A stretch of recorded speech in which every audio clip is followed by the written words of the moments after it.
उस स्टॉक के बारे में बात करेंगे। स्टॉक में न्यूज कहाँ पे आया है और किस प्रकार उस न्यूज का इस्तेमाल कर रहे हैं, हमें क्या रिकमेंड किया गया है, न्यूज में क्या बताया गया है हमें स्टॉक के बारे में, कहाँ बाय करना है, कहाँ सेल करना है, ये सारी चीजें बताई जाती है। तो अभी हम 5 दिसंबर की न्यूज को वॉच करते हैं।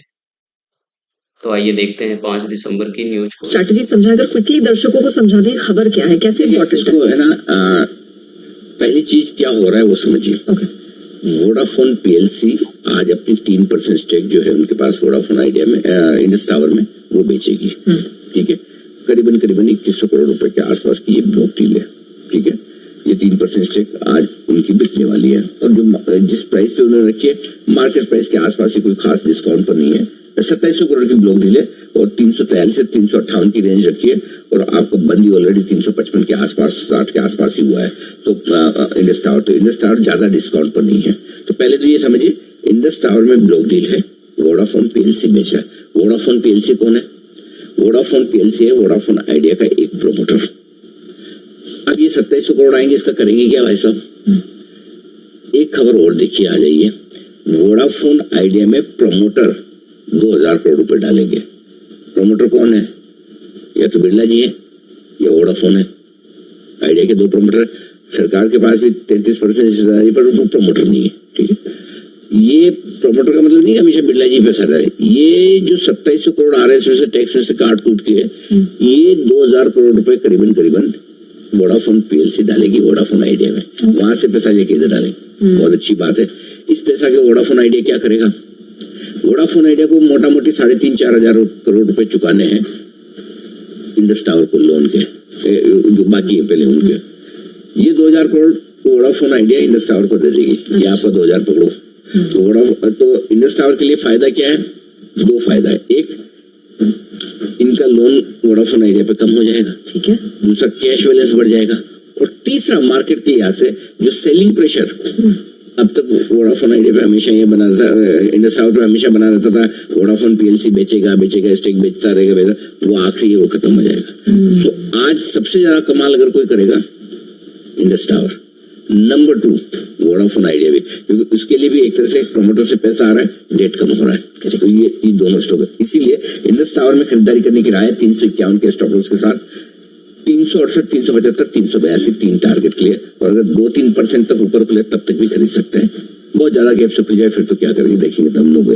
तो ये है। और वोडाफोन आइडिया में खरीदारी करने की राय है 8.35 के स्टॉप लॉस के साथ 8.65, 8 नंबर 9-10 के टारगेट के लिए। तो दोनों के लिए अच्छा पॉजिटिव ये है इस वक्त। और एक बार मैं फिर कहूंगा, नो डाउट बहुत सारे लोग वोडाफोन आइडिया में लेकर ऊपर में फंसे हुए हैं, लेकिन अगर आप फंसे हुए तो कम से कम अभी इंतजार करें। एक बार हो सकता है जिस तरह के डेवलपमेंट हो रहे हैं उससे 2-3 महीने में, 2 महीने में कभी आपको 12-13 रुपए के आसपास एक मौका मिले एग्जिट करने का, तो कम से कम वहां तक आए तो भी काफी रिलीफ मिलेगी। कम से कम आपके 11 रुपए के ऑफर फॉर सेल वाले शेयर भी अगर ऊपर में हल्के हो गए तो नुकसान नहीं हुआ। अब ये कभी कभी टाइम ज्यादा लग जाता है, कभी कभी नीचे देखना पड़ता है, लेकिन हो सकता है आपको नुकसान न हो, इस बात की संभावना है। वही हमने न्यूज देखा और न्यूज में कितनी अच्छी न्यूज बताया गया हमें वोडाफोन आइडिया इंडस टावर के बारे में, लेकिन उसके बाद स्टॉक का क्या हुआ, कितने साइलेंट तरीके से बताया गया। स्टॉक का छोटा से टारगेट देके स्टॉक ने टारगेट भी हिट किया, लेकिन उसके बाद स्टॉक का क्या हुआ? स्टॉक में अच्छी गिरावट हुई। ये रही 5 दिसंबर। 5 दिसंबर के बाद क्या हुआ स्टॉक में? ये गिरावट। ठीक, आइए 6 दिसंबर की न्यूज को सुनते हैं। बाय ऑन डिप्स वाला स्टॉक है और 2 वजह से आज पसंद है। पहले तो लेवल नोट कर ले, 359 का लेवल आपका स्टॉप लॉस होगा, 368, 373 और 377। टेलीकॉम पूरी स्पेस बहुत मजबूत है, जिनमें सबसे पहली पसंद हमारी है इंडस टावर।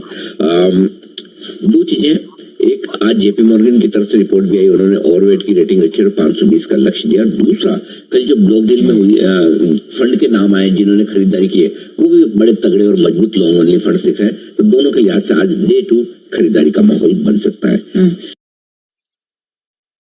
तो हमने देखा 5 दिसंबर और 6 दिसंबर को इतनी अच्छी न्यूज बताई गई और 6 दिसंबर को तो जेपी मॉर्गन की रिपोर्ट भी आई है, 520 का टारगेट दे रहे हैं। लेकिन उसके बाद स्टॉक का क्या हुआ? 5 दिसंबर, ये रही आपकी 5 दिसंबर, 5 दिसंबर, 6 दिसंबर, उसके बाद गिरावट। ऐसा स्टॉक में क्या हुआ? आइए देखते हैं 28 अप्रैल की न्यूज। न्यूज को। टिपिक के तौर पर भी देख चुके हैं हमें अभी भी पसंद है 387 का स्टॉप लॉस होगा, 405, 410, 416। जब भी बाजार खराब और कभी कभी आपका मन होता है ना कौन सा अच्छे स्टॉक ले ले जहाँ पर इसका जो बढ़िया फंडामेंटली मजबूत है उनमें से एक ये फिट होता है। उसमें 30 अप्रैल को बोर्ड बैठक जिसमें बोनस, डिविडेंड और बायबैक, तीन ही तो चीजें दे सकती कंपनी, और क्या देगी? जो दे सकती है वो सब देने की विचार कर रही है, तो कुछ तो देंगी। अब बोले तो बोनस दे, बायबैक दे, कितना दे, क्या दे, वो देखने वाली बात है। बाकी स्टॉक स्प्लिट चाहिए तो अभी तो कितना बढ़ा नहीं स्टॉक की, 400 में स्टॉक स्प्लिट की। आप सोचे रिजल्ट अच्छे दे ही रहे तो कुछ तो कुछ देने को तैयार, इसलिए खरीदने का मन है। आज के लिए अच्छा एक्शन मिल सकता है। ऑलराइट, चलिए तो ये रहा रिजल्ट रिव्यू। 9 बजे भी हमारे पास आपके लिए काफी कुछ है। हमने देखा 28 अप्रैल को भी बताया गया स्टॉक में बाइंग के लिए, वो भी फ्यूचर में बाय करने के लिए बताया गया है। इतनी अच्छी न्यूज़ बताई गई। 5 दिसंबर को भी बताया गया, 6 दिसंबर, 5 दिसंबर 6 दिसंबर को बाय करने के बाद स्टॉक में रिकमेंड किया गया। उसके बाद स्टॉक में एक अच्छी गिरावट हुई।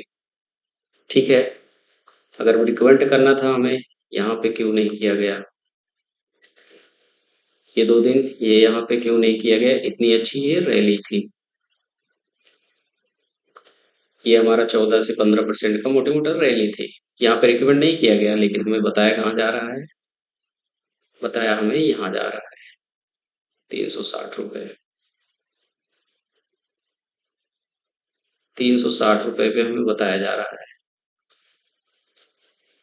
360 रुपये से हमारा स्टॉप लॉस कितना जाएगा? 10%। स्टॉक 5% नीचे जाएगा। भाई 28 अप्रैल को देखते हैं क्या हुआ था।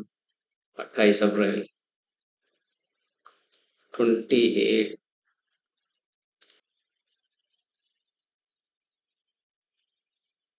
ठीक है, 28 अप्रैल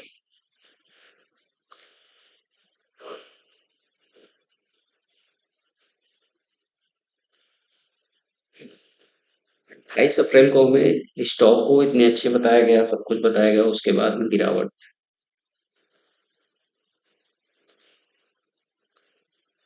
गिरावट, जबकि हमें स्टॉक को यहाँ नहीं बताया गया कि आपको यहाँ परचेज कर।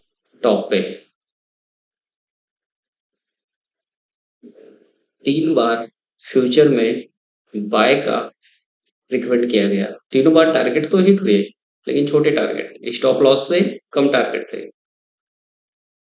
उसके बाद भी स्टॉक में गिरावट आई।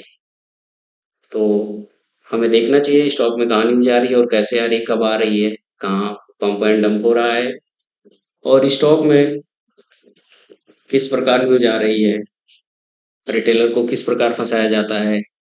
ठीक है, छोटा टारगेट दिया जाता है, हिट हो जाता है, लेकिन उसके बाद रिटेलर फंस जाते हैं। तो हमें इस बातों को ध्यान रखना चाहिए, कहाँ पे रैली आने वाली है, कहाँ पे क्या है। अपने नॉलेज से ही स्टॉक को बाय करना चाहिए। ब्रेकआउट हो रहा है, कौन सा पैटर्न बना रहा है, कहाँ ऑर्डर ब्लॉक है, कहाँ एफएजी है, ये सारी चीजें हमें बिल्कुल देखना चाहिए। और इसी प्रकार हंसते रहिए, मुस्कुराते रहिए और जीवन का आनंद लेते रहिए। धन्यवाद।